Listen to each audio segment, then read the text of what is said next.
Your stories don't define you, but how you tell them will. Hi, I'm Sarah Elkins, your host and Chief Storymaker of Elkins Consulting. We share stories for many reasons, to persuade, to engage, and to connect. But what we sometimes forget is the impact of the stories we tell ourselves. Whether you're sharing personal stories or business stories, how you share them makes a difference in how you remember them and in how you're being perceived by the people you're sharing them with. When you figure out which stories to share, difficult bosses and coworkers, your successes, your failures, the next step is to develop how you share them.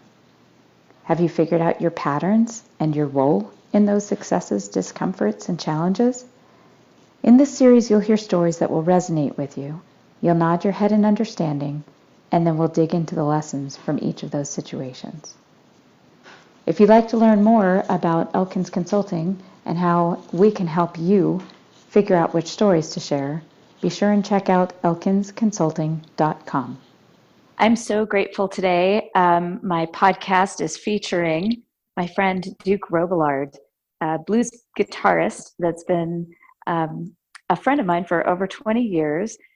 We started following him around in the DC area and couldn't get enough of what he puts out there on stage. It's just fantastic music. And I will link to Duke's website and his tour dates at the end of the blog post associated with this podcast. And I'll definitely link to a couple of my favorite songs on his recent album, Duke and His Dames. So thank you, Duke, first for coming onto my show. I really appreciate it. No problem. Happy to be here. Me too. So my first question always is a question that's kind of personal because I like our listeners to get a chance to get to know the person behind the stories that they're going to hear. It just makes it a little bit more connected.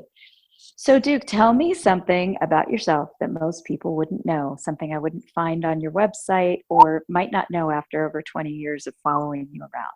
Okay, well then I guess that would be, I believe that I learned to play guitar in a past life and that it kind of just was passed on to me in this life.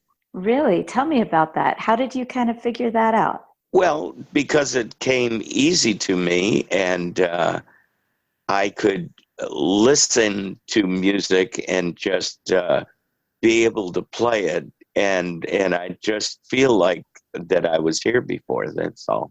Wow. That actually, I know this is a little bit of a pun, but that really resonates with me because I've had interesting experiences along those lines. And I read a book my friend gave me many, many years ago called Beyond the Ashes. And it kind of gave some context what that might entail in terms of past lives and things like that. But we won't get into that now, but that is really interesting. And I bet most people wouldn't know that about you. I don't tell too many people that. Ah, well, good. I'm glad I drew that out.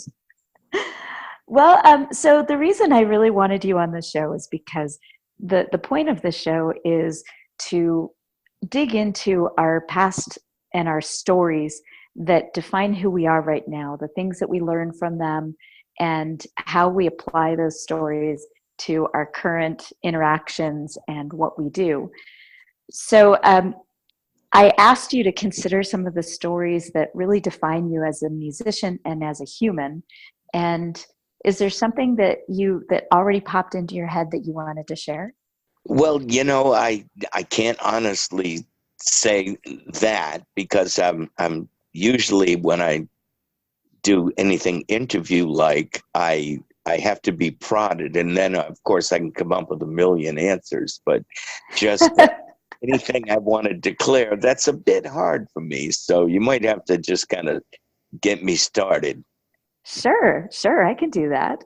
Well, I'll tell you a little story about my first couple of times performing on stage as an adult. I was really involved in music from early on. I started singing as soon as I could speak. I would walk around my house singing, and my mom would know where I was because she'd say, "Sarah, where are you?" And I would say, "Mommy, I'm over here." And I'd make up some song as I was going. And but I was shy. I was very shy. And when I decided to put it out there and start singing as a performer, as in a band, I was already almost 40 the first time I got paid to sing. And I remember it pretty vividly. My friend Twyla and I started singing together with this little band, and we went to an open mic night. It was at a little coffee shop called the Fire Tower, and we hadn't really come up with a band name yet, but we sang Summertime in really tight, complex harmony. And it was us and our husbands playing guitar behind us. And I remember after singing 2 songs with her, we might have done like Route 66 and Summertime and complex, really cool harmonies. When we were going to get off the stage, because it was a limit to 2 songs at this open mic night, and the audience all asked us to do a couple more songs. So we figured we must have something pretty cool. When we finished those other 2 songs, we got off the stage, and a man came up to us immediately and asked if he could book us at an event. And I remember looking at Twyla, who's this tall, stunning blonde woman, and I'm exactly the opposite as far as short with brunette. And I remember we looked at each other and got so giddy we couldn't stop smiling the rest of the night. It was such a vivid memory. And that guy, I actually ran into him in town just the other day. And I remember telling my husband, do you remember that guy? We met him when we first started our very first band. Wow. Yeah. And it had a big impact on us because it was such a confidence booster. We weren't sure we had anything. So do you remember that kind of confidence booster, something that somebody really immediately jumped on and you thought, oh my gosh, I actually might have something here? Well, I was a very shy kid also, but I enjoyed playing guitar and singing, and I wasn't allowed to play guitar because my brothers both had guitars, but they were 10 and 12 years older than me. So I wasn't allowed to touch their guitars because I was just, 8 or 9 years old, and they didn't think that I could play. But I actually learned to play by watching my brother and then sneaking in his room when he was out on a date or working his Saturday morning job or football practice. And I taught myself to play. So, when I finally convinced him to let me play his guitar, I kind of showed him up. That's awesome. I've been practicing all this time. But also when I was a little kid, I would sing and play ukulele because that's all I was allowed to have was the ukulele. So our younger son has one of those. It wasn't cool back then, but I would sing in school. I would sing in class if anybody let me. And I took vocal lessons when I was about 8 years old. And by the time I was maybe 9 or 10, I had a recital. And I had never been on a stage before. So when I got out on stage, it was in the basement of the concert hall had a basement dressing room. So I was down there and, had my little bow tie and my suit on, and my music teacher played piano and I sang it.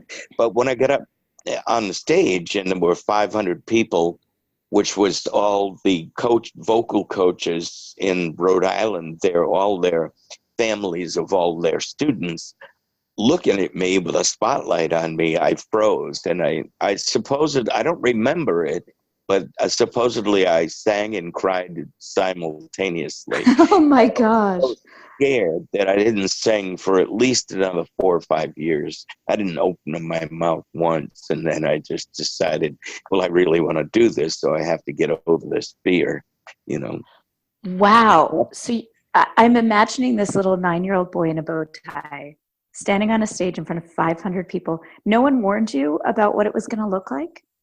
No, nobody thought they had to because I wasn't shy about singing. I was shy, but I wasn't shy about singing or playing.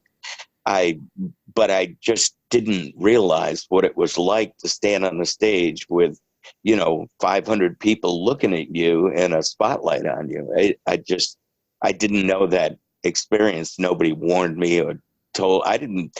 You wouldn't think I would have had to be told about it. I guess. I mean, that's what they probably thought. But it just Wow. crippled me for a long time. That's terrifying. It was, and I actually went to hypnotists for years to try to get over it, get over the stage fright situation. It took me forever. So when did you finally, what was your next performance and how did that go? Oh, I don't remember what my next performance, as far as singing, was not for at least 5 years later, when I, would start a little band, a little rock and roll band with my friends in high school. Oh, okay. So that makes sense. You surrounded yourself with others, and that way you're not on the stage basically by yourself. So that would definitely warm you up and get you more confident. But I still was very afraid to sing, and honestly, the only thing that really made it go away, and I went through my whole period in Roomful of Blues totally afraid to sing in front of public, sing in the studio, sing anywhere. Wow. But I wanted to do it so bad that I did it, and it was torture until they came up with the proper drugs to, to actually make that go away. And it actually worked. Wow. So for me, the proper drugs was just a shot of tequila. Yeah, well, sometimes that works for me too, but Well, when Twyla and I first started singing together, we would always have a shot of tequila, just one, before we would perform. And it became this tradition so that even when we didn't necessarily need it, it was just part of our routine. It was part of our tradition. We would toast with a shot of tequila. And I remember it was probably, we had been singing together about 3 years and performing. And I remember one night we're at a bar and we had done our shot of tequila. And then we sang a set. We did another shot of tequila during the break. And then a third shot of tequila during that same break. And we started singing again for the second set. And I remember partway through the set, I looked at her, I said, we've created a monster here because I'm not feeling it at all. 3 shots of tequila at 115 pounds, and I couldn't feel it. So we decided we needed to switch. We had developed too much of a resistance to the power of tequila. It's so funny. So I want to dig into this a little bit because I find it really interesting that people make certain assumptions about musicians, and particularly people who express themselves through music and performance. They make this assumption that we are really outgoing or not shy necessarily, that we are extroverted. And although I definitely carry some extroversion when it comes to how I behave in public, I don't think it's unusual for people like us to be shy. I think it's people that are shy often gravitate towards some kind of performance because they need a way to relate to the world. I think that is what happened with me, that I couldn't, I didn't feel confident as a conversationalist. So, but people came to me when I started playing guitar. It would draw people to me, and through that I could learn to be comfortable. Well, and you end up with a self-selected group of your community, because if they're drawn to you, they've self-selected. You haven't had to go out and reach out and find people that could relate to you. They were drawn to you. I guess that if I had to go out and look for them, I'd probably be pretty alone in my life. Well, I wouldn't say that. Yeah, well, but I'm fairly private, Right, but I guess what I'm saying is that when you do something like that, you're not going to end up with people in your life that don't relate to you. I think people who aren't shy end up having a lot of people in their lives that don't necessarily serve any specific purpose, or they go through a lot of trouble because they end up with people in their lives that don't fit properly. But then with people like you, like I said, they self-select. Yeah, I could see that. I never thought of that, but it makes perfect sense.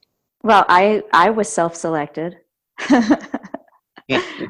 When we met, I can't remember what the venue was that you opened for that sax player.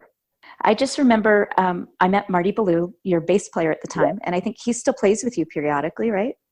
Yes, we work together occasionally. Yeah, oh my gosh, I love that guy. And he's the first person I met in your band. And then I was walking toward the back because Bob and we weren't interested in seeing the headliner. I mean, we were there to see you.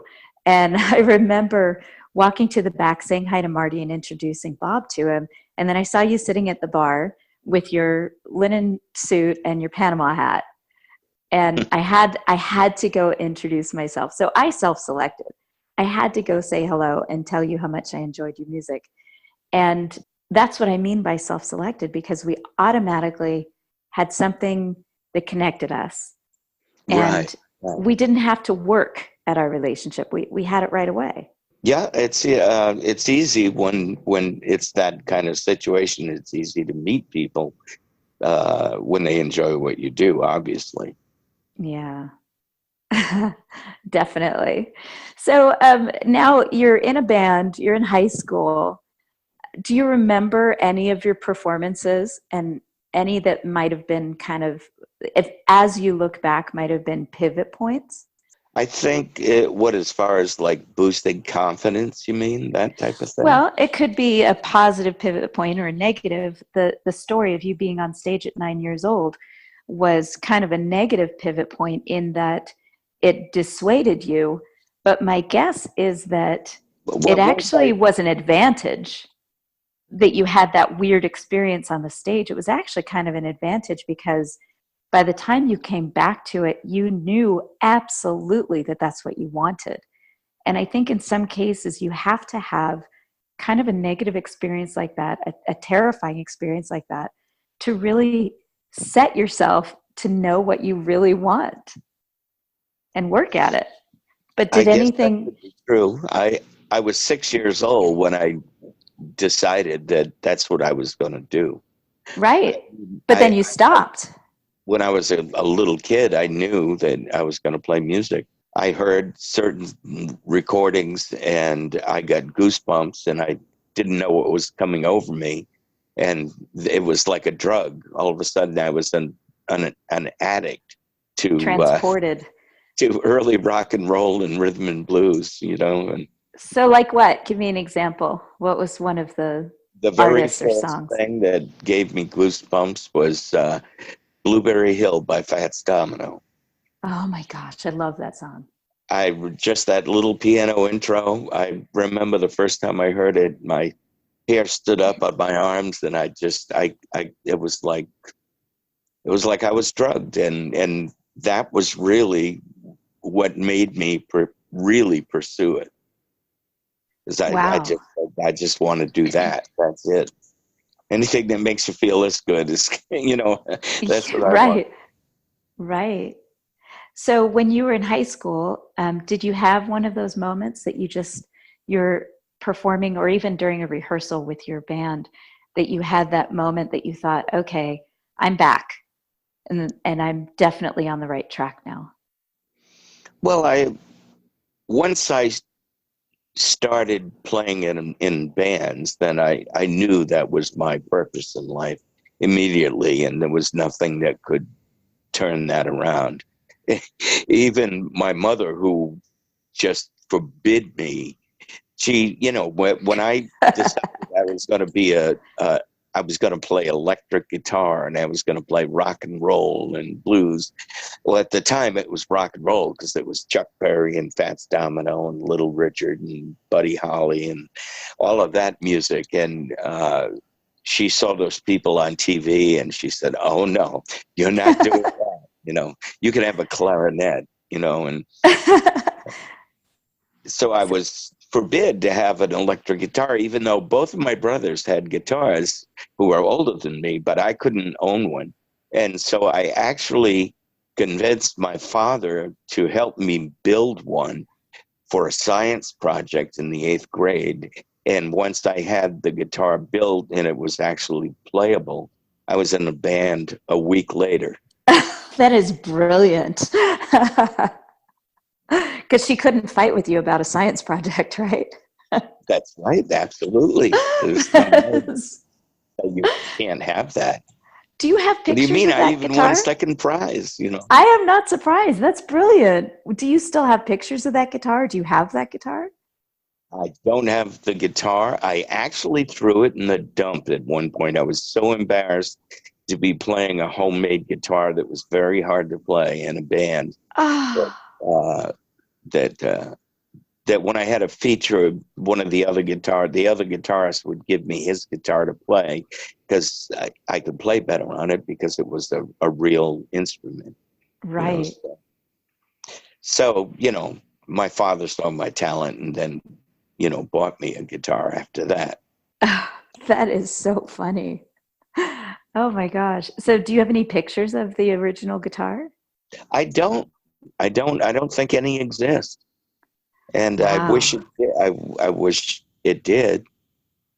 It was shaped like a Fender Telecaster because that was the guitar I knew the most because I would see James Burton play it on Ozzie and Harriet with Ricky Nelson at the end of every show. And he was like, you know, that was something to aspire towards, being like James Burton with Ricky Nelson, you know, when I was, you know, 10, 11 years old. Wow. So did you play it at the science fair? I don't believe I played it. I think it was just there. No, I didn't actually play it. It might have been just, you know, on display. Oh, okay. I might have had to prove that it actually worked or something, but I didn't actually play. That's so funny. So you just demonstrated that it worked. And what did your mom think? Well, she still was against it, but she couldn't really take it away from me. Right. And she couldn't really fight it after that. Well, yes, because of Elvis and Little Richard and people like that being on television shows, then she was just completely, you know, just completely against anything like that and thought it was the devil's music and was going to lead me down a path of convince me that not to do that and go in that direction, you know. But of course, I was determined, and there was nothing in the world that was going to stop me. That's funny. Did she ever go to any of your performances when you were in high school? Yes. Not in high school, no, but later on when I formed Roomful of Blues and it became a well-known band, she finally accepted me being a musician when she saw me on television. Then she said, okay, now the world accepts you, so, you know, I guess it's okay. That is so funny. Well, she was right in some ways. I mean, we did just talk about how it took some courage-building drugs to get you out there periodically. Oh, yeah. So she had part of that, right? So tell me about Roomful of Blues a little bit. I know that you founded that band and that you played with them for a while. What were 12 years? 12 years. Wow. We have all of those albums. Bob had collected them over the years. So that's how I was actually introduced to your work. Was my husband had followed you around the DC area for years. He's older than I am, so he was out there watching you and Jimmy Thackeray, and he just loves what you put out there. So we have all of those Roomful of Blues CDs. Oh, great. Yeah. Next time I see you, I'll bring a couple and have you sign them for him. Okay. So Roomful of Blues, that was kind of your catapult into the real music scene, right? Was there something about that time in your life? Before that, I was, you know, just in high school bands, you know, cover bands. And as soon as I got out of high school, I had decided that I was going to be a blues musician. And then after, there were maybe 3 or 4 different versions of early Roomful of Blues. It started out without a horn section, and then we ended up using 2 horns, and then 3, and then 4. And, every year or so there would be a change in the format. As I collected recordings and became kind of I don't know, I was kind of like a guru in a way. I would just turn everybody on to the music I found, and I was the one out there collecting rare records. And at that point, it was very hard to find those records. They just weren't everywhere. You couldn't just go to a blues section in a store. You had to go to a black music store. And, at times they were hard to find, and at times they were in dangerous parts of towns. And, I would take bus trips to go to places to find all these recordings that weren't, at this point, there were no re-releases of things. Now you can get anything, anywhere, anytime. And when I started, it was a real serious journey just to collect all the music to be able to learn it and teach it to other people. Wow. Do you have any memories of specific times going into those places where you definitely didn't necessarily belong? Yeah, sure. I mean, I don't think I ever really personally felt like I was in trouble as far as the music stores, but in some sections of some towns, they were in sections that, a young kid hanging out in there could possibly get in trouble if he didn't watch himself, Right. So that would have been in New York City, Baltimore, Chicago. No, not that far away. Not that far away. I hadn't traveled that far at this point. At that point, I'm talking about 1967 or 68. I'm talking about Boston or New Haven, Connecticut, or New York City. I did go to New York a lot. Wow. The places like that would be the places that I would find, the hard to find recordings. I love that was part of your persistence. It's part of who you are. You weren't going to just let something go by you because this is what you wanted. Oh, no, that was it. That was my existence, was for that, So then you started writing some of your own music, I know, and I love your swing album, Duke and His Dames. That is one of my favorites, and especially the Walking Stick song. But part of what I've been thinking a lot about lately is how music, not just the lyrics, but especially the lyrics, how music ends up really touching us, even if especially non-musicians, really, and why we believe the lyrics that we hear. So, for instance, I've been listening to a J.J. Grey song called "The Sun Is Shining Down," and it has this truth in it. There's a lyric that says, "It's the little things, not expectations, that make life worth living for." And I think about statement. It is. It's strong. And I've mentioned this in another episode of my podcast with my friend Melissa Hughes, who's she has a PhD in education, and she studies neuroscience and its impacts on learning and growth, personal growth and gratitude. And anyway, she's fascinating. And we were talking about that, and it made me think about musicians who write music particularly, but also musicians who listen to other people's music and have these truths in the lyrics, and why we believe them. And at least for that one, I think it's because it's so universal that we want to be in a place where we find those little joys because we know that life is full of parts that aren't joyful. Yeah, that sounds about right. So when you write, Music and lyrics and along with music is a very powerful thing. right.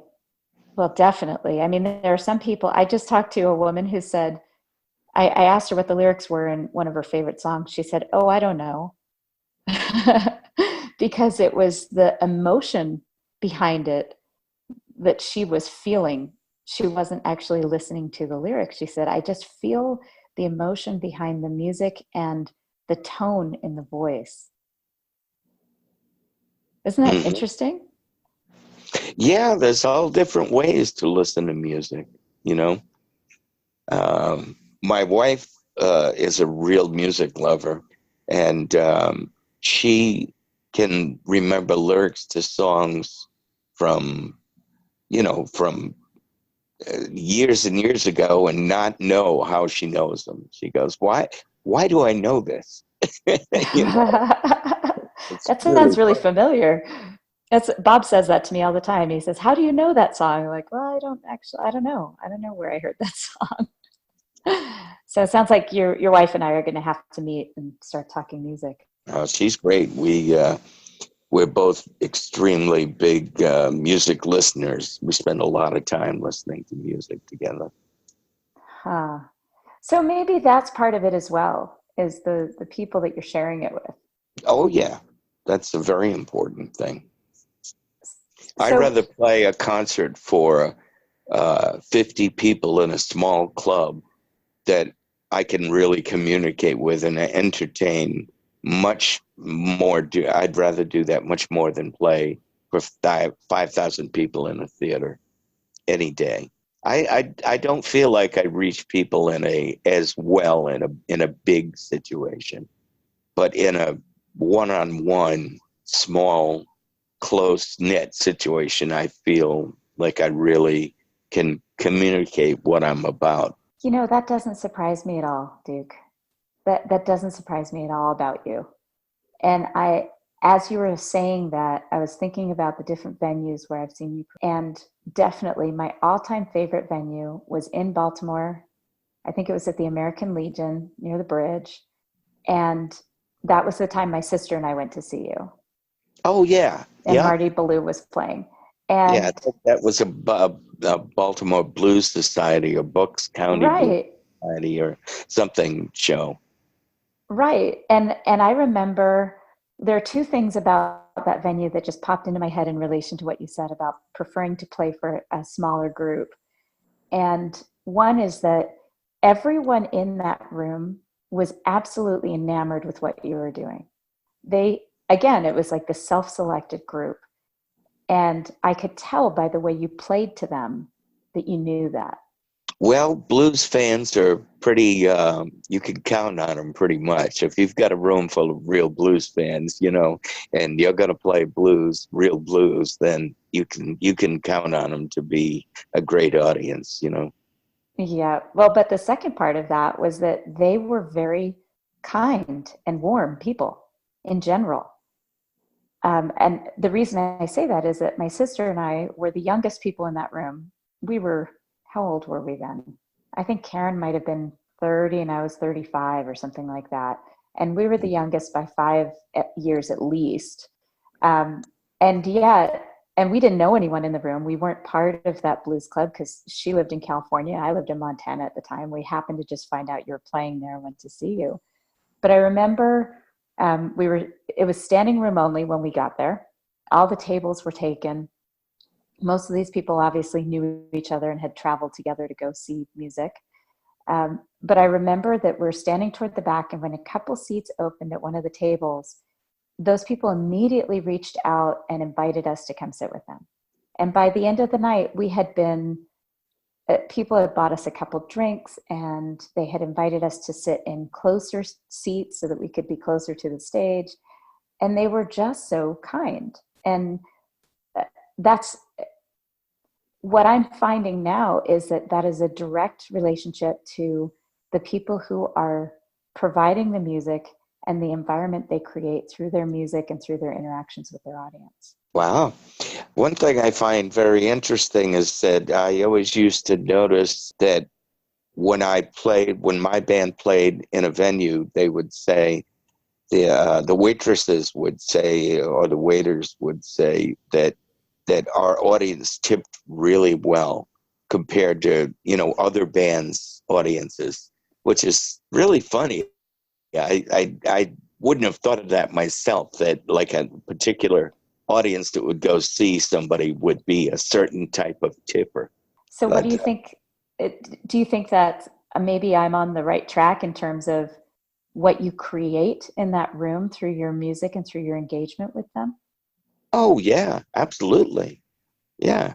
Yeah. It's a certain kind of person that, you know, that enjoys music that way, or that type of music, or the way they appreciate the connection, you know. Well, It's I not so much appreciate that you're bringing you a drink, and feeling like, they deserve to be tipped because of that. well, I appreciate that you're making this about your audience. And in some cases I agree. But even more so, I think sometimes it's really the musician that's on stage that creates that environment, that makes those people feel comfortable and wealthy. Not necessarily wealthy, but generous. When when I'm going to see a show and the people on the stage are warm and welcoming and engaging, I feel like I'm fortunate. And I think it changes the entire environment in a venue when the people on stage are like that. It just makes Oh yeah. people in the audience feel better about themselves. Look what I Oh picked. yeah. Makes it a memorable experience for sure. Right. Well, that's been my experience at your shows. Well, that's great. Thank you. You're welcome.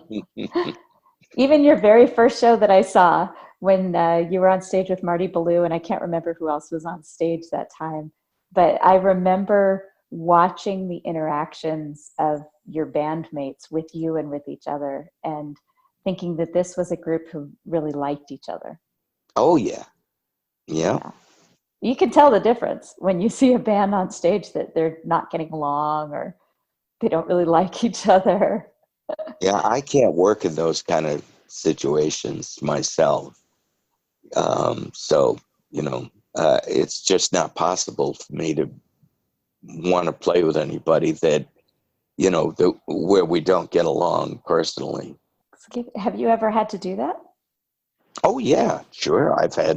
I've been in bands with several people that we had differences and didn't really get along, and even though we did play good and we got, had people enjoy it, for me it wasn't a real gratifying, the same kind of gratifying experience. Right. I think everything has to be positive, at least for me, for the music to be as good as it can be. Yeah, to find the satisfaction. I mean, especially because you're so drawn to it, it's definitely part of your DNA. This is something that is so meaningful to you that it's not the same if it's not bringing you that same satisfaction. Yeah, yeah, that's true. If I'm not having fun, I don't want to be there. Oh, I completely agree. Even when I'm singing a sad song. So when one of our dear friends passed away a few years ago, I was asked to perform the song "The Parting Glass" at his memorial service, and it was in the beautiful Myrna Loy Center here in Helena, Montana. It's a fantastic little theater. They do all kinds of productions in there, and I saw um, Suzanne Vega there. I saw Ricky Lee Jones there and Leon Redbone, and so I've had some great experiences there. It was my first time singing in that environment, and it was my friend's memorial service. So it was one of those really powerful moments. But I remember finding the satisfaction in it because, not because I was having fun in any way, but because it brought me so much comfort to sing that song in his honor, in his memory. Hmm. Yeah. Do you know that song? Of course you know that song. The Now, Parting what? Glass. It's called The Parting Glass. And Oh no, I don't know that song. oh, it's an old Irish funeral song. And the Wailing Jennies did it in this fantastic 3-part harmony that just gives me chills every time I hear it. But the version that I was kind of listening to so that I could develop my own was Ed Sheeran. And he just did a beautiful version. So I'll link to it in the blog post associated with this podcast so people can listen to it. But it's just a beautiful song, and it's sad because of the reason you're singing it, but the lyrics are very comforting. Again, it's one of those things that I look back and I think, why are lyrics so powerful? Why do we believe what they say?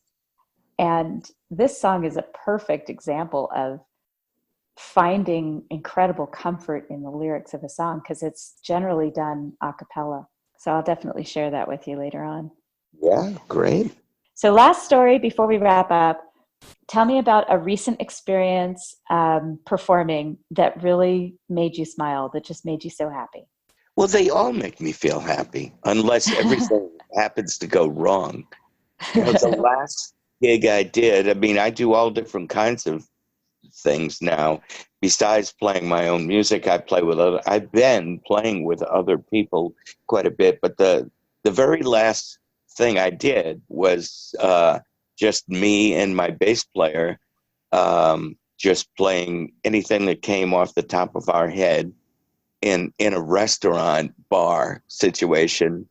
And we had to climb up a ladder to get on this tiny stage that was above the bar and just kind of play anything. And I was very surprised that people would clap and put tips in the jar. And, because we would totally just, who are these guys? Background music, no talking, no microphone to talk to the audience, no communication, but just playing background music, which can be an actual, I wouldn't want to do it for a living, but it can be fun.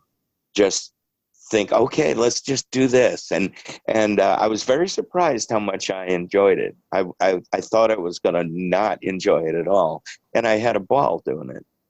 Oh, that sounds great. So you and your bass player, just the two of you? Yeah. Yep. Wow. That sounds terrific. I'm a little envious that I wasn't in the audience. Yeah, it was fun. It was just, so, I mean, every time I get to play, unless something is just extremely wrong, like acoustics are so bad that it sounds horrible to me. That's one of the only things that really bothers me, and that doesn't happen very often. I always enjoy playing. That's funny. I feel the same way. Unless I can't hear myself and I feel like I'm not performing well because I can't hear myself, I just love playing. It almost doesn't matter where it is, but you're right. The acoustics and the sound system make all the difference in the world. Yeah, as long as it sounds good to me, then I'm confident it sounds good to the people hearing it, and that's all I need. Well, that makes sense to me. Duke, thank you so much for taking the time and chatting with me. I really appreciate it. I'll make sure that our listeners get a chance to click on some links to hear some of your music, some of my favorite songs. I might even share the story of how you met my sister and that embarrassing situation when she kind of insulted you by accident. Oh, but I'll tell that story. Remember that, but well, it was all in relation to the song "I May Be Ugly, But I Sure Can Cook." Oh, I do remember now. I do remember that now. I remember blushing furiously, but I'll tell the story in the blog post. And in the meantime, thanks again for visiting with me, and I'm really looking forward to the next time I get a chance to see you perform. I hope it's soon. I hope so too. Well, we'll definitely talk. Good talking to you. Thanks a lot, Duke. Thank you for listening to Your Stories Don't Define You, How You Share Them Will. Please visit my website for more podcast episodes, blog posts, and information about how I can help you develop and share your stories at elkinsconsulting.com.